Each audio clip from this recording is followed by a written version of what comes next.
Hi, welcome back to Eyeball Aeronautics.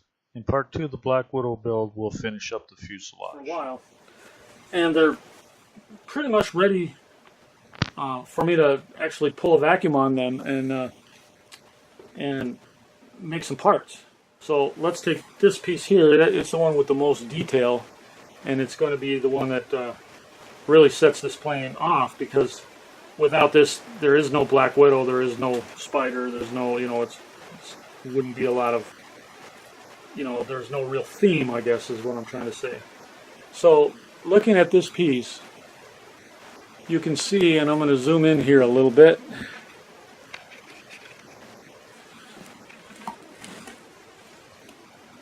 You can see where I've drilled small holes. I've drilled these small holes next to the ridges, and I've drilled small holes in the plastic next to the ridges, around the spider, around the legs, so that it will draw the plastic down to it. There's some holes in here. These are going to try and form some scoops, so I want to get a good draw into there. You can see this looks kind of milky now. That's because I hit it with some 400 sandpaper, because it had quite a few nicks and scratches. The kid that owned the toy before I bought it at the thrift store really beat the heck crap out of it, so it needed to be smoothed out so that the part, when I make it, won't be having all kinds of bumps and ridges and whatnot.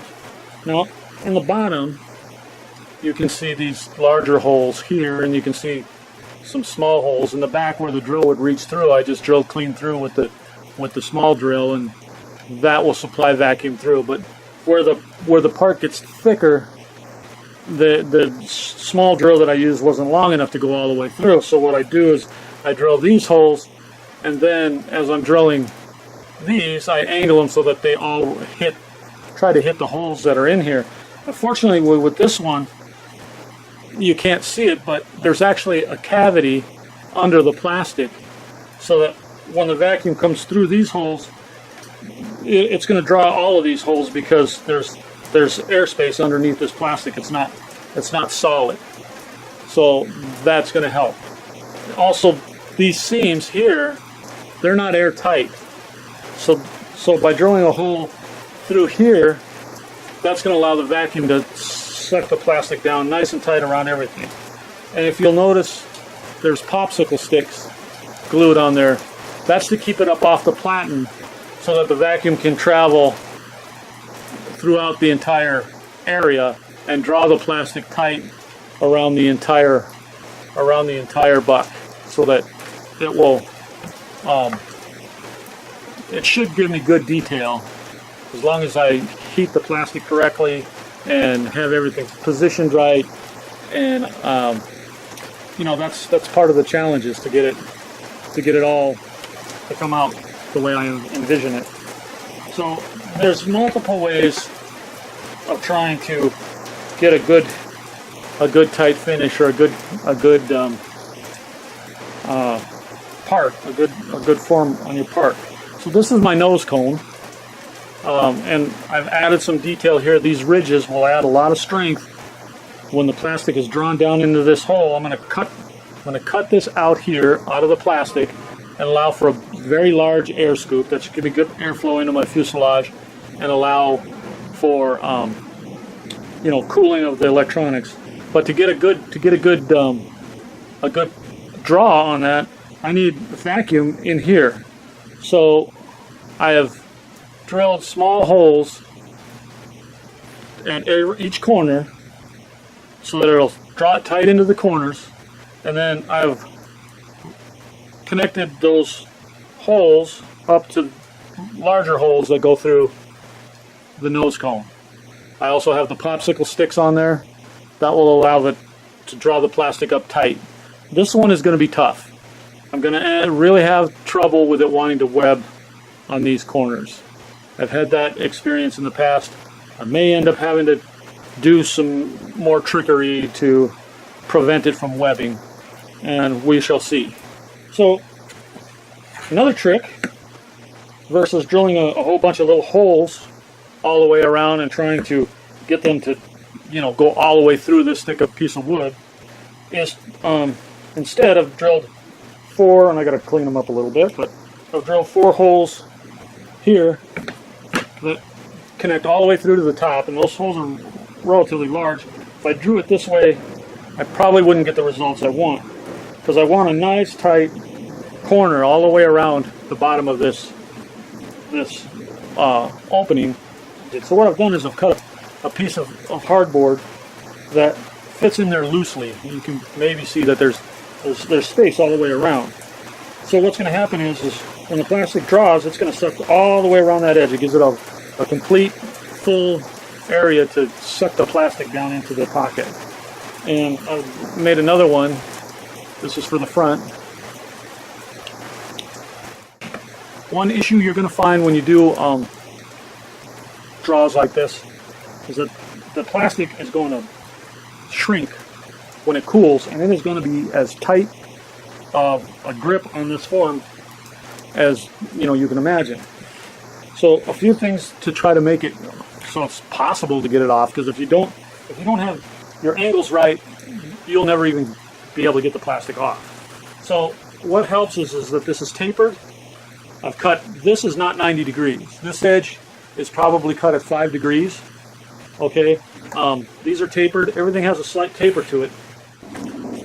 It'll help me to remove the part, because with this big edge here, even though it's angled, and this here is angled, these drawn in tight, these drawn in tight, this is going to be a mother to get out once the plastic is formed. And I have to be really careful, because you can ruin your part just trying to free the buck from it. Another thing that you can do for this here is going to be the size of my rudder, and this is going to be the surface for my elevator. So these will be open. So what I can do is, when I'm trying to release this from the form, I can cut along here with a razor knife, cut this out, and I can pop open the plastic to try to get it free from there. And then the plan is to peel it out in this manner. That being able to be split, I'm confident I can get that out of I can get the buck back out of my part. But it's like I say, it's not going to be a simple operation. This one is again the same concept, I guess is a good word. I can cut along here with a razor knife, cut along there. These are at angles to allow me to be able to move it, to be able to remove it. Because what's going to make this one a bear to remove is this detail. I like this idea because this is going to be open. This is where my battery is going to slide. My battery will slide in and out of this area. So this will be all open. And you saw the scoop on the nose cone. That'll allow air to flow through the fuselage. Will also allow me to slide my battery right in and out without having to take anything off. In the first video I talked about concepts, but I wanted it to look a little stealth helicopter-like or whatnot, faceted, angled. That's there for more than one reason. One, I like the way it looks. But two, it will make it much easier to remove the mold. So these are basically ready for vacuum forming. A lot of times I find I'm not as smart as I think I am, and there's issues with how the buck works, and it doesn't always work 100% the first try, and I need to massage things. But with experience, I've gotten better. I've gotten to the point where I can foresee issues before they happen. So that is where I am to date.